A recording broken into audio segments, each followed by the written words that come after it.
Welcome to Gulf Community Church Online. I'm Matthew Evans, the ministry director and pastor here at the Gulf.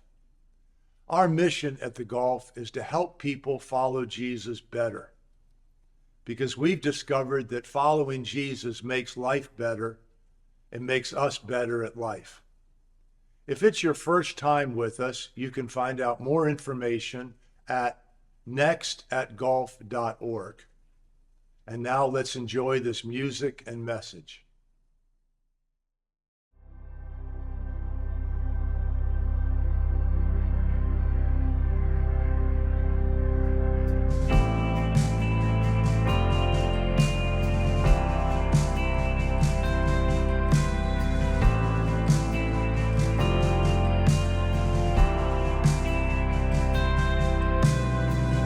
There's a grace when the heart is under fire, another way when the walls are closing in.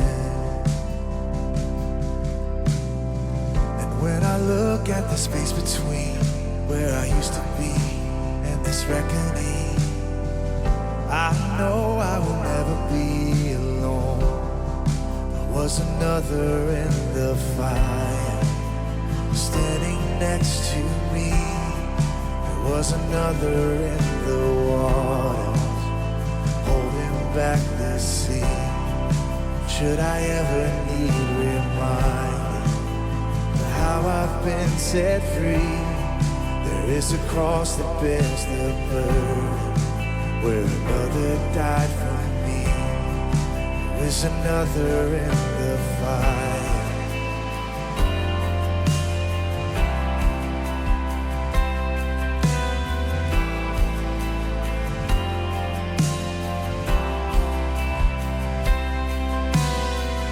All my dead left for dead beneath the waters. I'm no longer a slave to my sin anymore.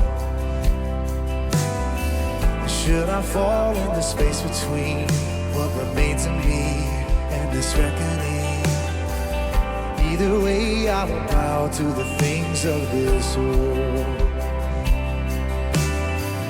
I know I will never be alone. There is another in the fire standing next to me. There is another in the water holding back the seas. Should I ever need reminding what power sets me free? There is a grave that holds nobody, and now the power lives in me. There is another in the fire. Oh, there is another in the fire. Oh, there is another in the fire. Oh, there is another in the fire.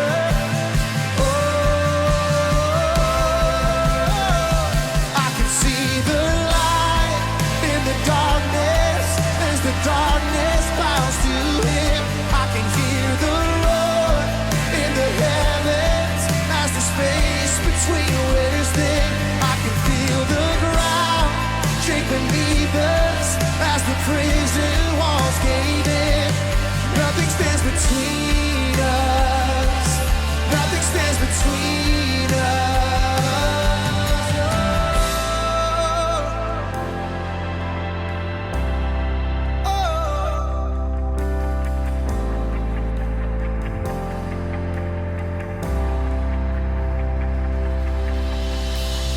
There is no other name but the name that is Jesus.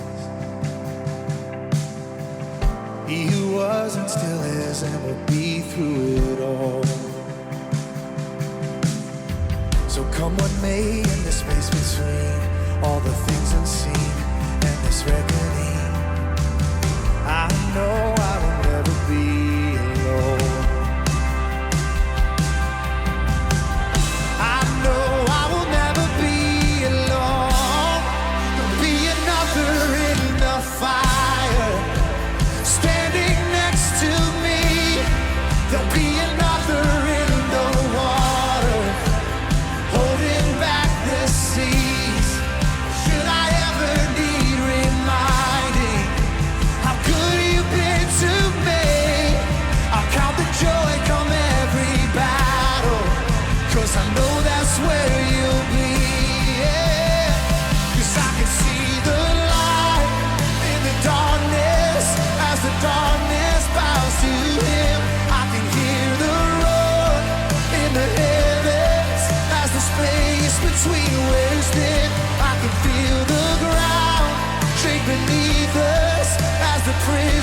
walls cave in. Nothing stands between us. Nothing stands between. There'll be another in the fire, standing next to me. There'll be another in the water, holding back the seas. But should I ever need reminding how good you've been to me, I'll count the joy come every battle, 'cause I know that's where you'll be. I'll count the joy come every battle, 'cause I know that's where you'll be.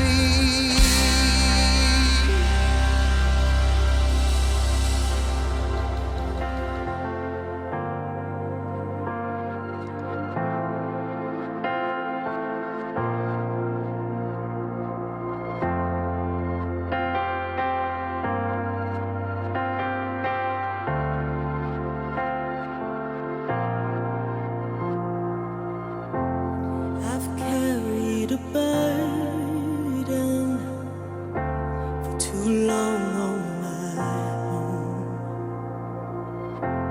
I wasn't created to bear it alone. I hear your invitation to let it all go. Yeah, I see you now. I'm laying it down. I know that I need you. I run to the Father. I fall into grace. I'm done with the hiding. No reason to wait. My heart needs a surgeon. My soul needs a friend. So I run to the Father again and again and again and again.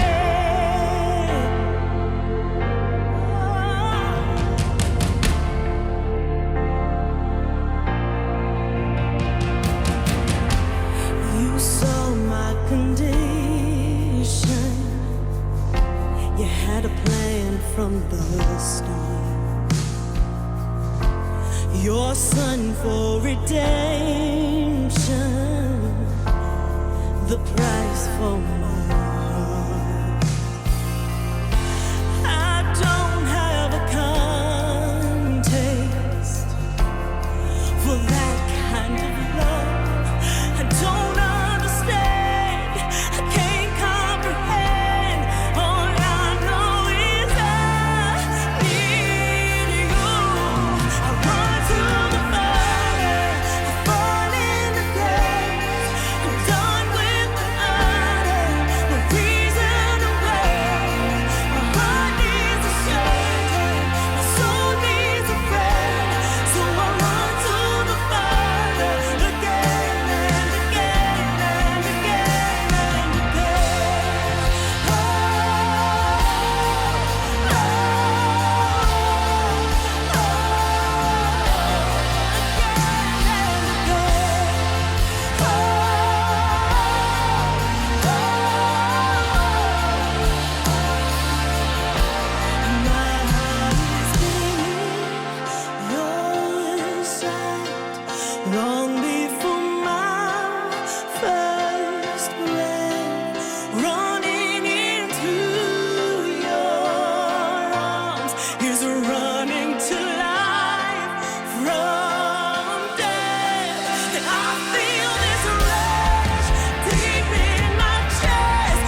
Today, I am beginning a brand new series, a 3-part series entitled The Weight of Your Words, The Weight of Your Words. We've all been told or we've all heard that, actions speak louder than words. And when it comes to first-time acquaintances or for those neighbors that first, they move in, that's probably true. That, you got to watch what they do because anybody can say whatever they need to say to get in good with you. So actions do speak louder than words. But when it comes to our more intimate relationships, family relationships, the people that we would consider our best friends or our inner circle, the words and actions, I don't know. I don't know that they speak louder. I mean, it's tough. I mean, it's like they're right there neck and neck with each other because words are so powerful. The more intimate the relationship, the louder, or perhaps to the point of this series, the weightier those words become, the greater their capacity, their words to leave a mark for good or for bad, to build, destroy, encourage, discourage, inspire, or actually wound. Words in those relationships are powerful, and to underscore just how powerful words are in those, those closer relationships, even, this is amazing to me, even words left unsaid, unsaid words, this is amazing, unsaid words, unsaid phrases have the potential to impact the trajectory of a person's life. Now, you may have had a different experience than me, but I've never had anyone quote to me what a neighbor or a coworker never said. But I've had dozens of students, college students and single adults, married adults, even in some cases senior adults, quote back to me or say back to me, sometimes in tears, a phrase they never heard their father say, a phrase that they would have given anything to hear their father say. I love you. I'm proud of you. And if that elicits emotion in you, whether that was your experience or not, this underscores the power of words because even unspoken words have the potential to impact the trajectory of a person's life. Nothing underscores the significance, I don't think, of the words we choose more than the fact that unspoken words have that much or can have that much impact on the trajectory of a life. The point simply being that words carry weight. Don't raise your hand, but have you ever been crushed by someone's words? Let's all go back to high school for just a minute. Let's just be friends. That's like, no, I don't want to be your friend. No. But I've always thought of you as more of a brother. A brother? I've always thought of you more as a sister. I don't want to be your sister, okay? I want to kiss you, okay? Remember that? It's like, and they were kind of letting you down slow, and you were crushed, and they kind of emotionally, it's like they patted you on the head and walked down the hall, and you're a mess, and they're thinking everything's fine, and you just need to check out, right? It's like you're going to just skip class or call or just walk home because it was just over, really, right? Right? Lives have been shaped by words spoken. But lives have been shaped, in fact, our lives have been shaped by words spoken to us, over us, at us, about us. They've shaped our childhood, maybe shaped or misshaped your marriage, undermined a marriage, built or rebuilt a marriage. They impact, our confidence. The words spoken to us, at us, over us have actually impact or determined to some extent who we see in the mirror. But here's the thing, and here's where we take kind of a hard right turn. Nobody would argue with that, right? I mean, we're all quick to recognize the power that other people's words have had over us and on our lives. But we're often slow to recognize, and I think this is part of the problem, we're often slow to admit the fact that our words have equal power in the lives of other people. I mean, because, we've been impacted by other people's words, but when it comes to you, it's like, no, that's just me. I'm just me. These are just words. I mean, my words are just words. They're all equally weighted. They don't even weigh that much. And nothing could be further from the truth. And consequently, we use our words irresponsibly, not on purpose, but because we just don't understand or realize or recognize or embrace the fact that words carry weight, and your words carry weight and more weight than you may think in specific relationships. And the fact that words have the potential to destroy as well as build and, undermine as well as inspire, that should impact all of us, and all of us should take that into consideration. But there's a group of us that must take it into consideration. I mean, this is good advice for everybody. This isn't like a religious idea or, some sort of Christian insight. We all know that we've been impacted by the words of other people, and we all probably recognize that we should be good stewards and careful with our words. But if you're a Christian, if you're a Jesus follower, this is not optional. This isn't, this isn't the second tier. This is first tier stuff. So here's what we're gonna do. In this series, I'm gonna highlight three dynamics that are at play every time you have a conversation with someone who's important to you. Every time you have a conversation with someone who's important to you, these three dynamics are at play whether you recognize them or not. Family, friends, even to some extent coworkers or employees. Three dynamics that determine what people hear regardless of what we say. Three dynamics that determine what people hear regardless of what we actually say. And we have all been on the receiving end of all three of these, which means it should be easy for us to keep them front and center when we're talking to other people, but in fact, we don't. So today we're gonna unpack the first one. But before we do, I wanna give you a little bit of incentive because again, if you're a Christian or a Jesus follower, this isn't optional. This is part of what it means to follow Jesus. It is baked into the equation. So in this letter to first century Christians living in Ephesus, the Apostle Paul reminds them of something we talk about all the time. He reminds his audience in this letter of Jesus' first, his new command marching orders, his new command that was supposed to direct all the behavior and all the thought patterns and all the speech patterns of Christians. This whole idea that we are to love other people the way that God through Christ has loved us. The way we say it here, if you're new with us, is we say we should always ask the question, what does love require of me?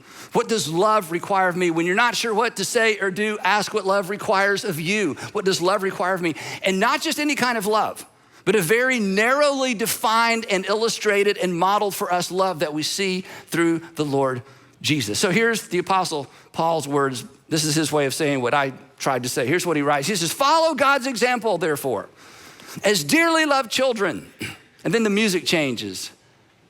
Violins, and walk in the way of love. And walk in the way of love. I mean, this just seems so gentle and so soft and so Christian-esque, so romantic, right? So passive, but it's not at all. The way of love, and if you follow Jesus through the Gospels, it becomes evident. The way of love is bold, it's intentional, sometimes it's offensive, it's always sacrificial, it always has the other person in mind, the person on the other side of you. The way of love is attention getting. In the first century, it is what stopped people in the Roman Empire and asked, what is up with these Christians? Why are they doing what they're doing? What is so different about them? The way of love is dynamic. The way of love impacts people. The way of love, as illustrated by Jesus and as illustrated and lived out by the first century believers, literally changed the world. This is why I come back to this over and over and over with us. Remember this, we get to choose, or you get to choose whether or not you follow Jesus. We get to choose whether or not we choose to follow Jesus. We do not get to choose. We do not get to choose what it looks like, reacts like, or sounds like. That has been prescribed to us. We don't get to define love and the way of love the way we want to define it because it is already defined for us. Jesus prescribed it and he modeled it for us. So here's Paul's words. He says, walk in the way of love. Just as, in other words, we don't get to make it up. We don't get to define it for ourselves. Walk in the way of love just as Christ loved us. This is his new covenant command. You are to love one another the way I have loved you. And when he said that to them, you know this, the next day he put on a demonstration of love that took his breath away, took his life away, took your sin away. That's the dynamic. That's the power. That's the thing that launched the movement that ultimately would change the world. And he says, let me define it for you, just as Christ loved us. And here's what it looks like, this love. And gave himself up for us. If you want to know what the way of love looks like, acts like, and sounds like, again, you just follow Jesus through the Gospels. And it's there over and over and over. So what the Apostle Paul does now is he takes this idea, sort of this overarching idea, and he applies it specifically to the words we choose and the words we use. This is what the way of love sounds like. This is what the Jesus way sounds like. Here's what he says, and maybe you're familiar with this passage. We've talked about it before a few years ago, and this is something that my parents had us, my sister and I, memorize when we were kids, which was a good idea. Here's what he says. He says, do not, this is Paul again, do not let any unwholesome word, and unwholesome in the first century basically meant stinky, distasteful. It was used of rotting fish. Don't let any stinky, distasteful, offensive word, don't let any unwholesome word come out of your mouths. In other words, he says, I want you to view your mouth as a gate. And when stinky and hateful and offensive words storm the gate and rush the gate, don't let them through. You're the gatekeeper, don't let them through. Now, we could, if I hadn't studied so hard for today and prepared so hard, we could just stop the sermon right here. Don't get any ideas, okay? We could just stop right here and say, go home and work on that. And if you went home and worked on that, there would be some people, the people close to you would be so glad you're working on it. They're so glad you're hearing this. In fact, you're listening because somebody sent this to you later. It's like, hey, I just ran across this thing. I think you should listen to it 2 or 3 times, right? Because, come on, we all struggle with this. Because your mouth is a gate and you're not a very good gatekeeper. And I know how you excuse this. I mean, we're all the same. We all use the same excuses. Well, I was just being honest. I was just being honest. So let me this has nothing to do with the sermon. A little sidebar comment on honesty. Honesty is saying what is true. Honesty is making sure that what you say is true. Honesty is not saying everything that's true. It's a big difference. Honesty is making sure that what you say is true, but honesty is not saying everything that is true. If you say everything that is true, you will have no friends. If you just go around making observations out loud, you will have no friends. You will have no job. You will have no life. So honesty is not just walking around saying everything. So when you hear yourself excusing your distasteful words, well, I was just being honest, you just remember, you weren't being honest. You were being a jerk, okay? So it's different. So that's the point. So we could stop there, and if we did, somebody would be glad you did, but glad we did. But we're not going to stop there. That's the negative. That's the negative. Let no unwholesome word proceed out of your mouth. And then he turns the page and says, let me give you the way forward. But only. This is so important. But only. Now, if you're not a Christian, not a Jesus follower, all this is optional. I don't have any authority. I don't have any business telling you how to live your life. I get that. So if you're like, who are you? I'm nobody. I'm just. But if you're a Christian, if you're a Jesus follower, but only means but only, as in the only ones. He's saying, but only. In other words, be selective. When you think about the words that come out of your mouth, be selective. Clear plastic purses only and no backpacks, okay? We're not letting you sneak anything out of here, but only words, this is amazing, that are good for building others up according to their needs. Now, again, when you just read that, you think, that's so soft. That's so unproductive. Can you raise children that way? Can you do performance reviews at work that way? Hey, would you mind coming to work occasionally? I don't want to be too hard on you. And maybe showing up on time and can you be a teacher in grade? Can you do this? And the answer is yes, because this is important. Paul's point was not be nice. His point is this: use your words to build others up. That's the point. Your words should build others up. Words are like building material. And when you leave the construction site, that is when you leave the conversation, the positive conversation, the not so positive conversation, the things that you should say more of and you finally started saying more of them, the things that you don't want to say because it hurts feelings, but they need to be said. Whenever you leave the construction site, Paul says, the person on the other side of you should be built up. They should be better for it. But, and this is where it starts to break down for me, to be honest. But in order for that to happen, for my words to build you, for my words to ensure that the person on the other side of me is built up by my words, it means I have to be a student. It means I have to pay attention to that person. It means I have to understand that person. It means I have to play into what I understand about that person. And that takes patience. That takes work. That takes, as James said, be quick to listen and slow to speak. Because Paul says the goal is to choose words and to tailor words, look at this, to their needs. Now again, this is where I struggle, and I'll tell you why. And maybe it's just me, but I'm just gonna confess this on the screen. I'm confident that what they need to hear is what I need to say. I just feel like because I have so much energy around what I need to say, that must be what they need to hear. And this is when I always have to apologize, especially as a parent. How many times as a parent, you can relate to this. You go upstairs or you go to your child's room and you say what needs to be said, and then 20 minutes later, you're up there apologizing.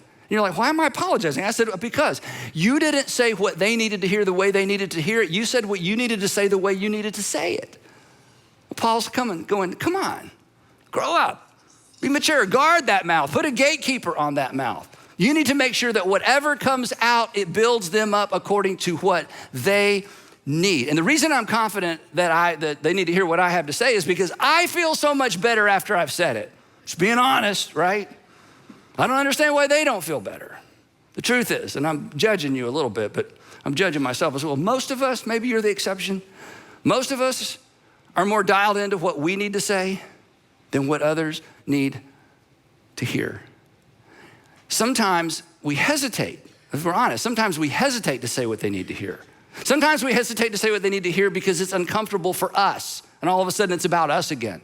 Sometimes we're uncomfortable saying what needs to be said because we don't want to alienate them, because we'll miss them, and again, it's back to us. Or we fear their rejection, and all of a sudden it's back to us. And before long, we're back to tailoring our words to what suits us and our need in the moment. I select my words with me in mind. This is why, listen. This is why this is baked into following Jesus, because Christianity is an others first life orientation. Christianity is an others first life orientation, which means everything about my life. And again, it is so easy to stand up here and say this with a microphone, okay?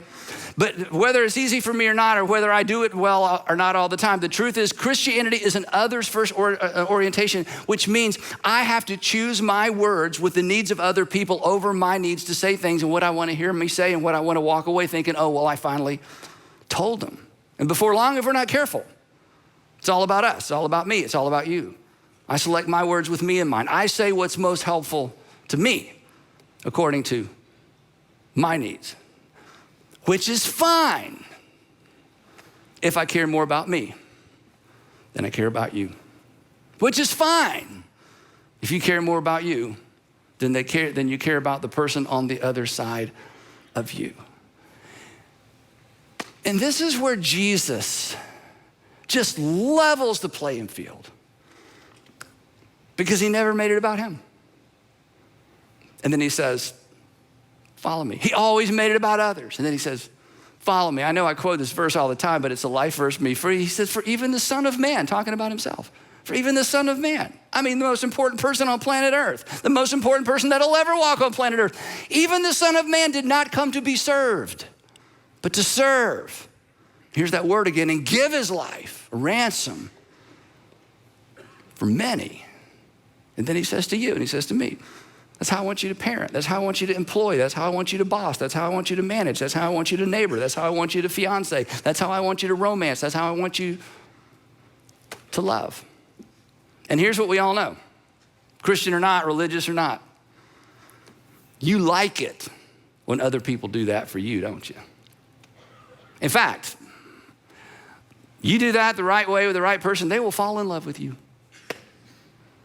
Because when I know that I'm being heard and I'm understood, and when people are saying to me what I need to hear, even the hard stuff or even the stuff that's not so hard, but I feel like, wow, they really have my best interest in mind, we lean in. As many of us leaned in to the words of our Heavenly Father spoken through the Gospels and through the apostles. That's why we began to love our Heavenly Father and trust him. Paul concludes, he says this, but only words that are good for building others up according to their needs. That, and now he gives us the finish line, the win, the purpose, or the result. Here it is, that, here's the end. Here's how you know if you did it right. Here's how I know if I did it right. That it may benefit those who listen. In other words, our words should be beneficial. Whether they are received as beneficial or not, they should be beneficial. Either immediately it's recognized, or later she comes back around, or he comes back around and says, okay, I was so mad at you when you told me that, but I realize now that was hard for you to say, and you said it anyway, and thank you.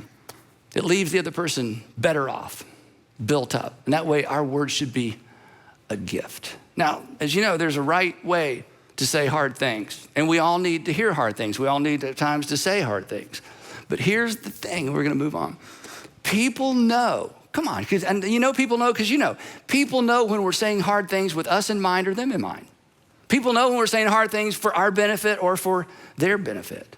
Which means when it comes to the words we choose, intent intent is as important as content, because it is difficult to receive difficult words if we don't trust the other person's intention. It is difficult to receive negative words or words we don't want to hear if we suspect someone's intent. But when we know they really have our best interest in mind, we can receive them. And the same is true for you. When you've been able to communicate to the person on the other side of you, I really have your best interest in mind, and they are sure of that, of course, they're receptive. And as Jesus followers, because we have been called to be in one another's lives and to encourage one another daily, it's so important for us to get this right. So, in review, do not let any unwholesome word come out of your mouth. Only such words are good for building others up according to their needs, that it may benefit those who listen. That's what following Jesus sounds like, which brings me finally to the first of these three dynamics we're going to talk about in this series that play into every conversation with the people who are closest to us. Three things that we should take into consideration because we want other people to take them into consideration when they're talking to us, but oftentimes they don't, and consequently, because we've not focused on them, because we've not put words around them, oftentimes we don't either. So here's number one. Number one, words are not equally weighted. Words are not equally weighted. Nobody's gonna write down what I'm about to say next because we all know this, but for some reason we forget it. Negative words weigh way more than positive words. Let's just say this out loud together. Ready? All of us, all the campuses, if you're watching online, negative words weigh than. One more time, I want us to emphasize weigh, okay? Negative words weigh way more than positive words, right? Now, depending on the study you look at, and all kinds of studies have been done on this, the experts tell us that you need 5 to 9 positives to counterbalance one negative. But most of these surveys were done in marketplace relationships. My theory, I have no science to back this up. My theory is in marriage, with your kids, with your parents, with your brother, your sister, your best friend, it's not 9 to 5, it's probably 25 or 30 to 1 positive to counterbalance one negative, right? I mean, think of it this way. Growing up, you don't remember much of anything you don't remember much of anything you said to your parents. But there are some things your parents said to you that you will never forget, and the ones that you'll never forget are mostly negative things, right? I mean, the conversation that began with, son, never forget. That's the only part of what they said that you remember. Son, never forget.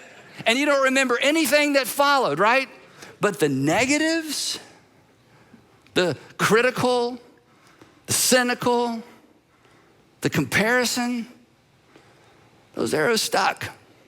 They were barbed.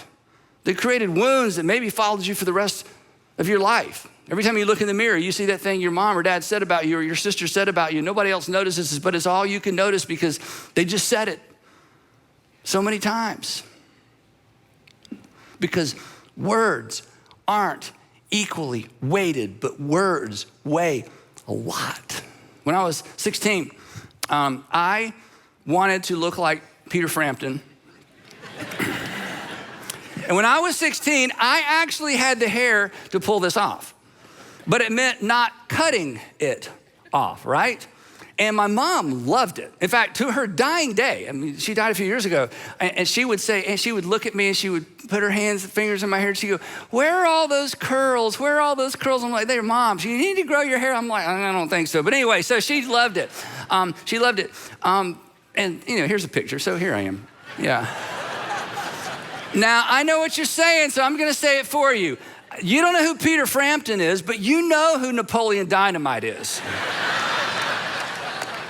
And when I watched Napoleon Dynamite with my kids all those years ago, I thought, I don't know what you're laughing about. That's like my life story. Even the handle, the bicycle thing with the ramp, let's don't go there. Anyway, it was just so my life. So anyway, my mom, she just thought it was so pretty. We can move on. It's so pretty.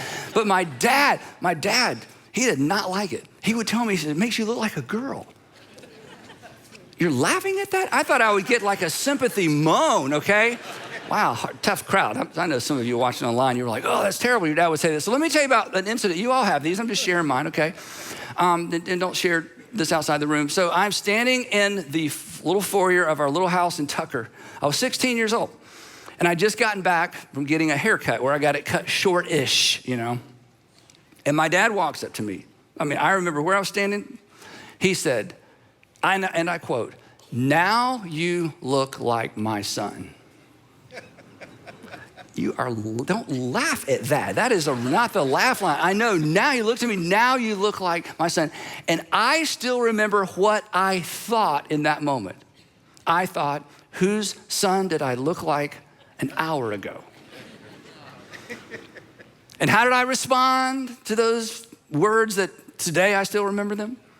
I followed in my father's footsteps and worked for him for 12 years.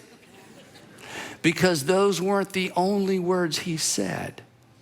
But I will never forget those. Because negatives weigh more than positives. You know that because you carry some of those wounds. But the point is, your words have the same potential to wound. And you're just talking. For you, all my words weigh 4 pounds. All my words weigh 4 pounds. And then some of your words weigh 104 pounds. And you don't even know. You just keep going. We just keep going. And this isn't so important with people out there in the outer world. But the people who are in our inner circle, it's huge. And we are responsible for the damage we do with our words, and we are responsible for the stewardship we have with our words when it comes to impacting the people around us in such a way that they walk away feeling like, I was at a construction site and I'm built up and I'm better. And he is so dialed into my needs that it's like he or she chose the words that I needed and I liked them or I didn't like them, but I know that I needed them. That's what we're called to. But we're all gonna slip up. No way to get this right. The only way not to slip up is to die early, and I don't recommend that. So it's imperative that we load up, that we load up on the positive and constructive, the positive and the constructive. Now, real quick, if you're a manager or you have employees that report to you, maybe you run a franchise or maybe you run the company. If you're a parent or a grandparent, listen, this is so important. The positive to negative ratio and loading up on the positive and way overdoing the positive, that's what ensures that constructive criticism has its intended result. That what you wanted to be received is received. What you wanted acted on is actually acted on. It's what ensures that negative comments have result or positive change or result in positive change. Now here's where this lands with some of you. I'm gonna press in a little hard. Dads,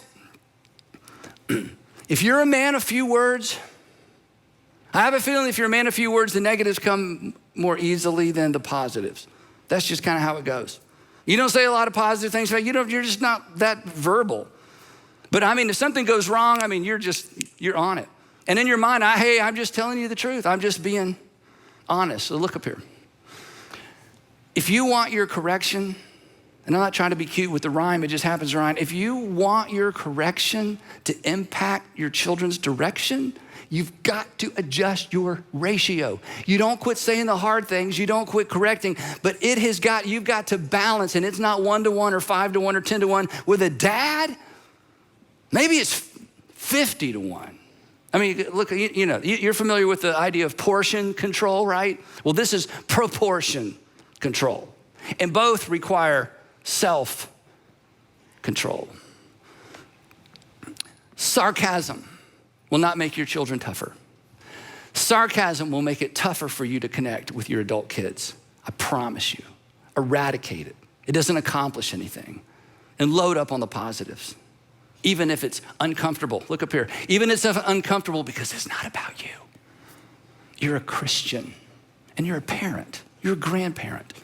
It's about him. It's about her.